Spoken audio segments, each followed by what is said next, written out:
அழகா சொன்னாங்க. அதுக்கு நீ தான் அதுக்கு மரம் மண்ட அரமண்ட என்ன சொன்னாங்கன்னா இன்னைக்கு உன்னோட best day first day birthday school day day holiday சொன்னாப்பா மரம் மண்ட யூடியூபே வர மாட்டேங்குது.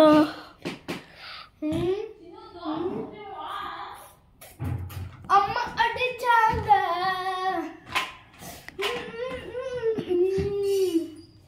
இப்போ ரிப்ளை வந்துச்சு. அம்மா அடிச்சாங்க அடுத்துடே அம்மாவுக்கு பர்த்டே பர்த்டே நாளைக்கு ஸ்கூல் டே நாளைக்கு ஹாலிடே நான் அதுக்கும் அப்புறம் ஃபர்ஸ்ட் டே நேத்து வந்து ஃபர்ஸ்ட் டே நல்ல வேலை தப்பிச்சாங்க. அரமண்டை வரமண்டை